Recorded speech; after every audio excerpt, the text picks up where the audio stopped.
तो शुरू करते हैं अब। तो अभी हमने इससे पहली वीडियो में देखा कि किस तरीके से हमारे इरेक्ट पोस्चर की वजह से एनिमल किंगडम में हमको सुपीरियरिटी मिली, किस तरीके से ग्रिप डेवलप हुई, किस तरीके से इरेक्ट पोस्चर की वजह से हमारे जो फोर लिम्ब थे वो फ्री हो सके मैनिपुलेटिव एक्टिविटीज़ के लिए, प्रिसीजन ग्रिप के लिए। तो ये सारी चीज़ें जो हमें मिली वो किसकी वजह से मिली? हमारे इरेक्ट पोस्चर की वजह से। और हमारे हाइंड लिम्ब पर आया टोटल स्टेबिलिटी का फैक्टर। तो at the cost of stability what we get mobility. Okay, तो अपना अगला टॉपिक है पार्ट्स ऑफ अपर लिम्ब। तो पार्ट्स ऑफ अपर लिम्ब की जब हम बात करेंगे, for the descriptive purpose, for the description, अगर हमें डिस्क्राइब करना है अपर लिम्ब को, तो डिस्क्रिप्शन के लिए हम अपर लिम्ब को कितने पार्ट में डिवाइड करते हैं? हम इसको 4 पार्ट्स में डिवाइड करते हैं। इसको कितने पार्ट्स में डिवाइड करते हैं बेटा? इसको 4 पार्ट्स में डिवाइड करके पढ़ते हैं। पहला पार्ट है शोल्डर, सेकंड पार्ट है आर्म, थर्ड है फोर आर्म और फोर्थ है हैंड। शोल्डर के बाद हमारा आर्म को हम ब्रैकियम भी बोलते हैं, फोर आर्म को हम एंटी ब्रैकियम भी बोलते हैं, और हैंड। इस तरीके से डिस्क्रिप्शन पर्पस के लिए हम इसको 4 पार्ट में बांट सकते हैं। चलिए डायग्राम में देख लेते हैं। ये आपका कौन सी बोन है? ये है आपका स्कैपुला और ये है क्लेविकल। ठीक है, ये आपकी बन गई कौन सी? Shoulder girdle. शोल्डर गर्डल में ये आपका कौन सा हेड है? Head of humerus. तो ह्यूमरस का जो हेड है वो ग्लिनोइड कैविटी ऑफ स्कैपुला के साथ जॉइंट बनाता है। इसको हम बोलते हैं ग्लिनो ह्यूमरल जॉइंट, या जिसको हम बोलते हैं शोल्डर जॉइंट। ठीक है, acromion process of the scapula connect with the clavicle, इसको हम क्या बोलते हैं? एक्रोमियो क्लेविकुलर जॉइंट। तो यहाँ पर ये जो पोर्शन है ग्लिनो ह्यूमरल जॉइंट वाला, जिस कॉम्प्लेक्स में आपकी 3 बोन आती हैं, ह्यूमरस का हेड, क्लेविकल और स्कैपुला, ये सब मिलकर बनाता है आपका शोल्डर। क्या बनाता है? Shoulder region. शोल्डर रीजन में क्या क्या आएगा ये भी अभी हम डिटेल में डिस्कस करेंगे। अभी पहले आप समझिए, इसके बाद इस शोल्डर जॉइंट से लेकर एल्बो जॉइंट तक, ठीक है, शोल्डर जॉइंट से लेकर एल्बो जॉइंट तक जो पोर्शन है उसको हम बोलते हैं आर्म। ये क्या बोलते हैं इसको बोलते हैं हम ब्रैकियम। जैसा अभी बताया था मैंने, आर्म भी बोलते हैं, ब्रैकियम भी बोलते हैं। इसके बाद शोल्डर जॉइंट से लेकर रिस्ट तक जो पोर्शन है हैंड का, उसको जो अपर लिम्ब का जो पोर्शन है उसको हम बोलते हैं फोर आर्म या एंटी ब्रैकियम। तो यहाँ पे 3 जॉइंट आ जाते हैं, shoulder joint, elbow joint, wrist joint. तो जो रिस्ट कॉम्प्लेक्स है उसके और एल्बो जॉइंट के बीच में जो पोर्शन है आर्म, उसको हम बोलते हैं फोर आर्म। एल्बो और शोल्डर के जॉइंट के बीच में जो पोर्शन है उसको हम बोलते हैं आर्म। और रिस्ट जॉइंट से आगे वाले जो पोर्शन है, जहाँ फिंगर्स होती हैं, सारी पाम होती है, हमारी हथेली होती है, जिससे उंगलियां होती हैं, इससे आगे के सारे पोर्शन को हम बोलते हैं प्रॉपर हैंड। हम जनरली लेमन टर्म में पूरे इसको हैंड बोल देते हैं, लेकिन हैंड एक्चुअल में होता है सिर्फ इतना पोर्शन हैंड है। ठीक है, ये फोर आर्म है, ये आर्म है, ये शोल्डर रीजन है, शोल्डर गर्डल। तो शोल्डर गर्डल में 3 पोर्शन होते हैं, फ्रंट पोर्शन, लेटरल पोर्शन और आपका बैक पोर्शन। चलिए इसको अब डिटेल में देखते हैं। पार्ट्स ऑफ अपर लिम्ब को हम इसी तरीके से पढ़ेंगे, चैप्टर्स भी हम आगे इसी तरीके से डिवाइड करेंगे। पहले हम शोल्डर गर्डल के बारे में पढ़ेंगे, फिर हम आर्म के बारे में पढ़ेंगे, फोर आर्म के बारे में पढ़ेंगे, देन रिस्ट के बारे में पढ़ेंगे, देन फिंगर्स के बारे में। इस तरीके से स्टेप बाय स्टेप पूरा चैप्टर खत्म होगा। ठीक है, चलिए तो ये 4 रीजन में हमने इसको डिवाइड किया। अब हमारा पहला रीजन आता है शोल्डर रीजन। देखिए आप इस क्लिप में देख सकते हैं, ये साहब कितने अच्छे से बता रहे हैं कि ये शोल्डर रीजन। ठीक है, शोल्डर रीजन इंक्लूड्स 3 रीजन इसमें इंक्लूड होते हैं। एक होता है एक्सिला जिसको आर्मपिट भी बोलते हैं, स्कैपुलर रीजन जिसको बैक या शोल्डर ब्लेड भी बोला जाता है। ठीक है, स्कैपुलर रीजन को क्या बोला जाता है? स्कैपुलर रीजन को बैक ऑफ अपर शोल्डर। ठीक है, यहाँ पर जो नेक्स्ट रीजन है उसका नाम है शोल्डर रीजन। ठीक है, शोल्डर रीजन में क्या क्या आता है बेटा? आपका शोल्डर रीजन में आपका आता है एक्सिला, या scapular region, the part around the scapula, या जिसको बैक पोर्शन भी बोलते हैं, ठीक है। और एक है front portion, that is pectoral और breast region in case of female, breast और chest in case of male on the front of the chest area. तो ये 3 रीजन में शोल्डर एरिया को बांटा जाता है। ये जो ट्रायंगुलर एरिया है ना, ये जो ट्रायंगुलर एरिया है, इसका सामने वाला पोर्शन स्टर्नम इसका सेंटर है, ठीक है, स्टर्नम इसका सेंटर है।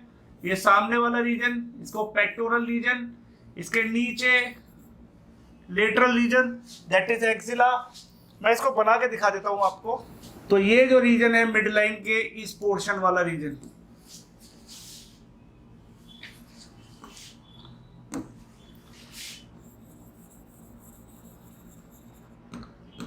ठीक है। तो ये जो रीजन है हैंड के अंदर वाला, इसको बोलते हैं एक्सिला। इस चेस्ट के सामने वाले पोर्शन को बोलते हैं पेक्टोरल रीजन। और अगर ये मैं मान लूं ये बैक है और ये स्कैपुला है, तो ये जो एरिया है ये है बैक साइड का, है ना। ये फ्रंट साइड है इस इंसान की और ये बैक साइड है। इसी डायग्राम में आप देख सकते हैं। तो बैक साइड में मुझे क्या दिख रहा है, स्कैपुला दिख रहा है। ये स्कैपुला है, तो स्कैपुलर साइड से मैं जब देखूंगा इस शोल्डर कॉम्प्लेक्स को, तो वो आ जाएगा अपना शोल्डर ब्लेड या स्कैपुलर रीजन। इसके लेटरल एंड इस तरफ से देखूंगा मैं, यहाँ अगर आई होगी और यहाँ से देखूंगा हाथ को अपराइट करने पर, ऐसे देखने में, तो ये जो साइड आपको दिखाई देगी ये एक्सिला है। पीछे वाली साइड जो है दैट इज स्कैपुलर रीजन, और जो फ्रंट वाला जो चेस्ट वाला पोर्शन है इट इज पेक्टोरल रीजन। तो ये 3 रीजन है इसके अंदर, ये आप ध्यान रखिए। The bones of the shoulder regions are the clavicle और कॉलर बोन, द स्कैपुला और शोल्डर ब्लेड। तो यहाँ पर आपको याद रखना है कि शोल्डर रीजन में 2 शोल्डर गर्डल बोल दीजिए, शोल्डर रीजन बोल दीजिए, यहाँ पे 2 बोन मेन है। एक है आपका स्कैपुला और दूसरी है clavicle. They articulate with each other at the acromioclavicular joint and forms the shoulder girdle। यहां पर आप देखिए, आपको याद होगा ये इस डायग्राम में आप देख पा रहे हो स्कैपुला और क्लेविकल के बीच में ये जो जॉइंट बन रहा है ये क्लेविकल है, और ये एक्रोमियन प्रोसेस है किसकी, स्कैपुला की। तो दोनों के बीच में जो जॉइंट बन रहा है उसका नाम क्या है, एक्रोमियोक्लेविकुलर जॉइंट। इसी को हम बोलते हैं शोल्डर गर्डल, ठीक है, इस जॉइंट को, क्योंकि इसी की वजह से इसका वेट ट्रांसफर हुआ। ये कहां पर अटैच होगा, सामने, यहां पर कौन सी बोन होगी, स्टर्नम, एक्सियल स्केलेटन। तो ये आपको याद रखना है, ठीक है। तो ये यहाँ पर ये 3 रीजन हो गए। तो शोल्डर रीजन को जब हम पढ़ेंगे तो 3 अलग अलग चैप्टर से पढ़ेंगे। एक्सिला नाम से अलग चैप्टर पढ़ाऊंगा, scapula back of the shoulder region के नाम से अलग चैप्टर पढ़ाऊंगा, और पेक्टोरल रीजन के नाम से एक अलग चैप्टर पढ़ाया जाएगा, ठीक है। 2 बोन्स को डिटेल में पढ़ेंगे, लेकिन बोन्स का सारा चैप्टर हम सेकंड चैप्टर में पढ़ेंगे, जो कि है ऑस्टियोलॉजी ऑफ अपर लिम्ब में। तो वहां पर क्लेविकल की डिटेल पढ़ाई जाती है और स्कैपुला की डिटेल भी वहीं पढ़ेंगे। और जॉइंट जो है वो जॉइंट वाले चैप्टर में आ जाएगा, एक्रोमियोक्लेविकुलर जॉइंट, ठीक है। The shoulder girdle articulate with the rest of the skeletal of the body only at a small sternoclavicular joint।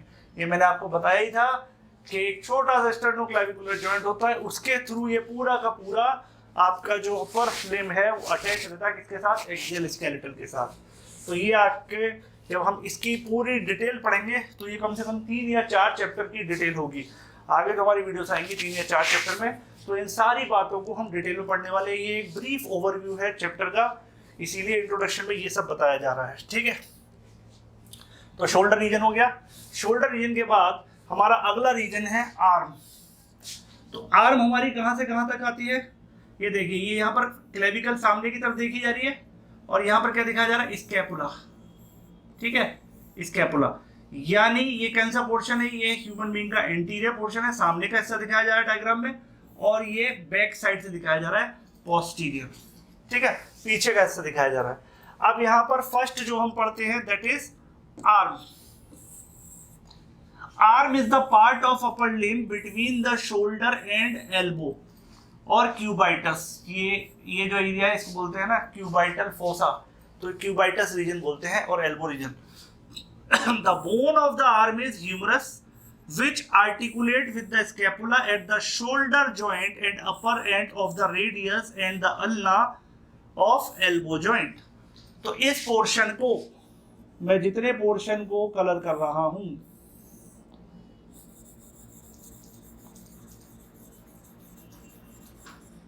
इतने पोर्शन को हम क्या बोलते हैं बेटा?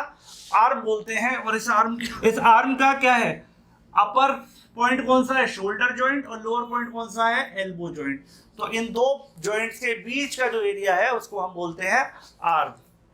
इसके बाद आता है फोर आर्म। फोर आर्म क्या है? एल्बो जॉइंट से लेकर रिस्ट जॉइंट के बीच का जो एरिया है। देखते हैं, इसको मैं अलग कलर से कर देता हूं। ये है हमारा फोर आर्म, ठीक है। तो फोर आर्म में क्या है?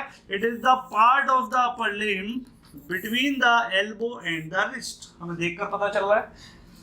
The bones of the forearm are radius and ulna. ये यहाँ की बोन है इस रीजन की। These bones articulate with the humerus at the elbow joint and each other forming the radio-ulnar joint। ये एक इंपॉर्टेंट बात है। यही वो जॉइंट है जिसकी वजह से हमारे फोर आर्म को एक वाइड रेंज ऑफ मूवमेंट मिला, रेडियो अल्नर जॉइंट की वजह से। रेडियस और अल्नर के बीच में जॉइंट है जो रोटेशनल मूवमेंट होता है, सुपिनेशन एंड प्रोनेशन, तो वो, ठीक है। तो यहाँ पर आपको पता चलता है कि आर्म में क्या क्या है, कौन सी बोन है, इसकी ऑस्टियोलॉजी हम अगले चैप्टर में पढ़ेंगे, ठीक है। और फोर आर्म में क्या क्या होता है। आई होप यहाँ तक आपको क्लियर समझ में आ रहा हो, ठीक है। अब हम आगे देखते हैं हैंड, या इसको बोलते हैं मैनस, मैनुस भी बोलते हैं इसको। फॉलोइंग ऑफ थ्री पार्ट्स, ये तीन पार्ट से मिलकर बना होता है ये पूरा हैंड। यहाँ से आता है जो दिखाया गया डायग्राम उतना। एक होता है रिस्ट, रिस्ट को हम बोलते हैं कार्पस। एक होता है हैंड प्रॉपर जिसको बोलते हैं मेटाकार्पस, यानी ये वाला एरिया, ठीक है, ये एरिया मेटाकार्पस। एंड डिजिट्स जिसमें थंब और फिंगर्स इंक्लूड होते हैं। तो हैंड बेसिकली वैसे तो कहते हैं हमारे हैंड में ये प्रॉब्लम, ये हैंड नहीं है, ये आर्म है, ये फोर आर्म है। अब बोलना सीखिए, एनाटॉमी की भाषा में बोलना सीखिए। अब पूरे को हैंड मत बोलिए, ये हैंड है, याद रखिए ये हैंड है, ठीक है। तो पहले पढ़ते हैं रिस्ट। रिस्ट में क्या क्या है? Wrist consist of 8 carpal bones, 8 carpal bones arrange in 2 rows, each consist of 4 bones। The carpal bones articulate with each other at intercarpal joint, ठीक है। आपस में जो जुड़ी रहेंगी, ये 8 कार्पल बोन है, साफ साफ पता चल रहा है, जो 2 लाइन में अरेंज है। पहली लाइन में 4 होती है और दूसरी लाइन में 4 होती है, ठीक है। इनमें आपस में जॉइंट होता है, उसको बोलते हैं इंटरकार्पल। इंटर माने बिटवीन द कार्पल, ठीक है। Proximally with radius forming the radio carpel joint at wrist joint, ठीक है।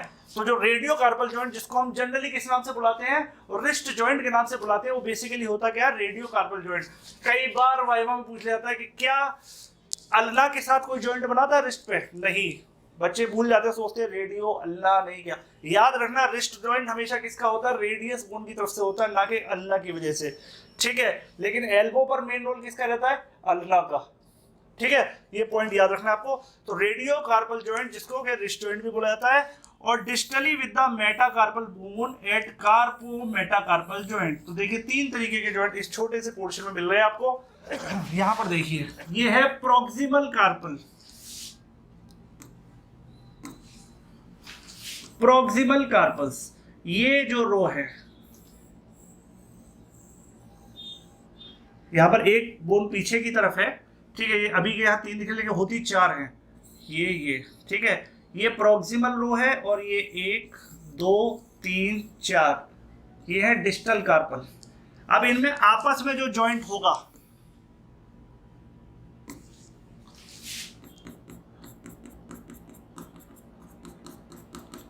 ये जो जॉइंट है ब्लू कलर से जो मैंने बनाया, ये है इंटरकार्पल जॉइंट, ठीक है। इसके बाद बात करते हैं हैंड प्रॉपर की। हैंड प्रॉपर में कौन आ जाता है? आपका इतना पोर्शन जो मैं ब्लू कलर से कर रहा हूँ, जिसमें आपके क्या आ जाता है? मेटाकार्पल, मेटाकार्पल, मेटाकार्पल, ठीक है। तो ये मेटाकार्पल का जो कार्पल के साथ जॉइंट बनता है उसको हम बोलते हैं कार्पो मेटाकार्पल जॉइंट। ये जो हमारा बना था डिस्टली, ठीक है, डिस्टली क्या बना ये कार्पो मेटाकार्पल जॉइंट, किसका, कार्पल्स का। प्रोक्सिमली किसके साथ बना, रेडियस के साथ बना, ठीक है, रेडियस के साथ प्रोक्सिमली बना, है ना। ये अल्ना है और ये रेडियस है, और आपस में कैसे बना, इंटरकार्पल, ठीक है। और ये सब क्या है, ये है हमारी डिजिट्स। तो यहां पर रेडियो कार्पल जॉइंट साफ साफ दिख रहा है, देखिए मैक्सिमम कौन सा एरिया कवर हो रहा है, ये रेडियो कार्पल जॉइंट, ठीक है। तो ये हमारा हो गया रिस्ट का एक्सप्लेनेशन। अब आगे हम देखेंगे hand proper. Hand proper consist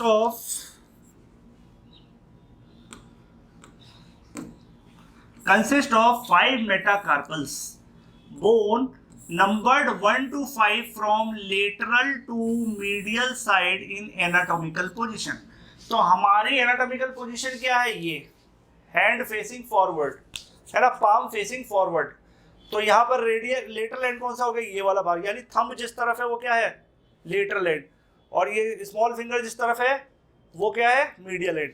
तो सिंपल सा याद रखना है कि मेटाकार्पल की जो काउंटिंग होगी वो कैसे होगी, लेटरल टू मीडियल, यानी थंब से शुरुआत करेंगे, थंब की साइड से, और लिटिल फिंगर की तरफ जाएंगे। They articulate proximally with the distal row of carpal bone forming carpo metacarpal joint. जैसा अभी पहली वीडियो में भी हमने पिछले पेज पर हमने देखा था कार्पो मेटाकार्पल जॉइंट कैसे बनना था, with each other forming inter metacarpal joint also and distally with the proximal phalanges forming metacarpophalangeal joint. देखिए यहाँ भी कितने सारे जॉइंट है, देख लेते हैं जरा। ये जॉइंट कौन सा है, पर्पल कलर के साथ जो येलो वाला क्या है, मेटाकार्पल। तो ये जो जॉइंट है ये कौन सा है बेटा, ये है कार्पो मेटाकार्पल जॉइंट। और ये आपस में जो बना रहे हैं ये कौन सा जॉइंट बनेगा, ये बनेगा इंटरकार्पल जॉइंट। और ये कौन सी फिंगर्स है, ग्रीन कलर से शुरुआत हो रही, proximal, middle, distal, distal middle proximal, distal middle proximal. तो ये प्रॉक्सिमल रो के साथ जो अटैचमेंट बनाते हैं उसको बोलते हैं हम मेटाकार्पोफैलेंजियल जॉइंट। तो इसमें ये आपके हमें इनकी डिटेल स्टडी पढ़नी है। यहां तक क्लियर हुआ हैंड प्रॉपर। नेक्स्ट देखते हैं, नेक्स्ट है digits. Digits are 5 in number, numbered from 1 to 5 from lateral to medial side. हमेशा याद रखिए सुपाइन पोजीशन में थंब बाहर की तरफ होगा, थंब से शुरुआत करेंगे काउंटिंग की, लेटरल टू मीडियल। क्लियर है। The first digit is called thumb, मैंने बताया ना first digit is called thumb. तो यहां पर ये क्या है, thumb, first digit is called thumb. And remaining 4 digits are called fingers. इन चारों को मिलाकर क्या बोलते हैं बेटा, इनको हम बोलते हैं फिंगर्स, और इसको बोलते हैं हम thumb. Clear. Each digit is supported by 3 short long bones, the phalanges except thumb which is supported by 2 phalanges। हर एक में 3 है, देखो 1 2 3 1 2 3 1 2 3 1 2 3 1 2। थंब में 2 है और बाकी फिंगर्स में कितनी है, 3 शॉर्ट लॉन्ग बोन। ये देखिए लाइन बहुत इंपॉर्टेंट है, ये लॉन्ग बोन है तो ये शॉर्ट बोन, लेकिन इसका शेप कैसा है, लॉन्ग, इसीलिए क्या बोला जाता है, शॉर्ट लॉन्ग बोन। ठीक है। phalanges form metacarpophalangeal joint. क्या फॉर्म करते हैं, phalanges मेटाकार्पस के साथ जुड़ते हैं, प्रोक्सिमल वाले, कौन से वाले, प्रोक्सिमल, डिस्टल नहीं प्रोक्सिमल, उनको क्या बोलते हैं, forms metacarpophalangeal joints with metacarpals and interphalangeal joints with one another।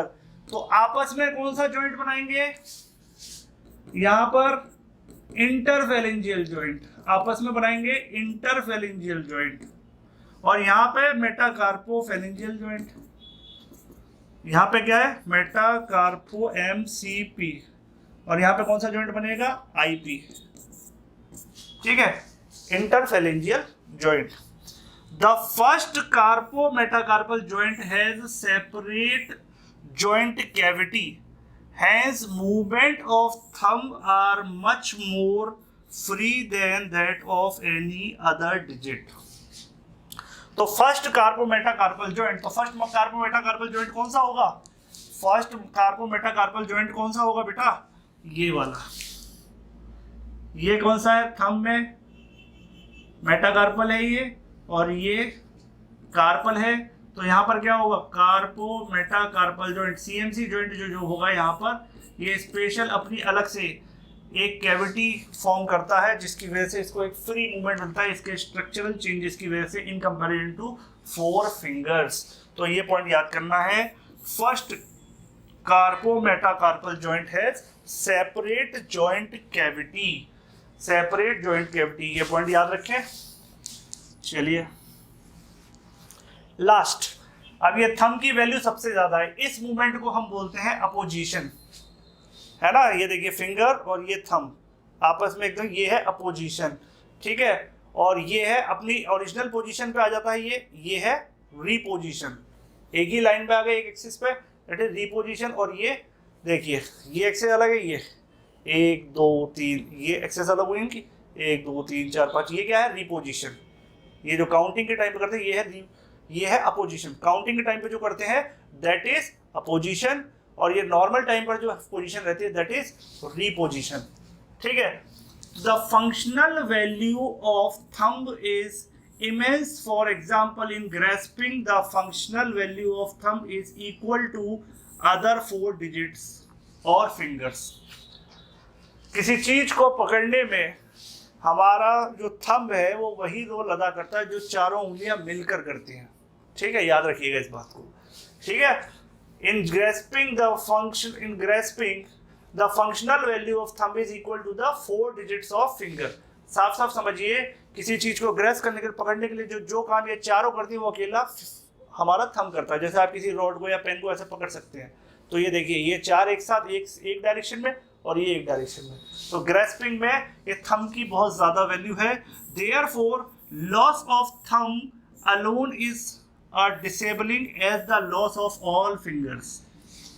तो थंब का अगर लॉस हो जाए तो ये बिल्कुल ऐसा लॉस है जैसे कि आपने हाथ की चारों उंगलियों का लॉस कर दिया हो, है ना। और इस चीज की आप पता कब करें? जब आप अपने आसपास देखिए, अगर किसी इंसान का अंगूठा नहीं है या 4 उंगलियां नहीं है, अंगूठा है, तो उसकी जो ग्रिप है या कोई भी डे टू डे एक्टिविटी है वो कितनी अफेक्ट होती है, तो वहां पता चलेगा कि थंब की कितनी ज़्यादा वैल्यू है एनाटॉमिकली। और इस थंब की वजह से हमको इस स्पीशीज में यानी ह्यूमन बीइंग होने में कितना फायदा मिला है। तो ये हो गए हमारे parts of upper limb. I hope यहाँ तक आपको समझ में आया होगा। बाकी का पोर्शन हम नेक्स्ट वीडियो में देखेंगे।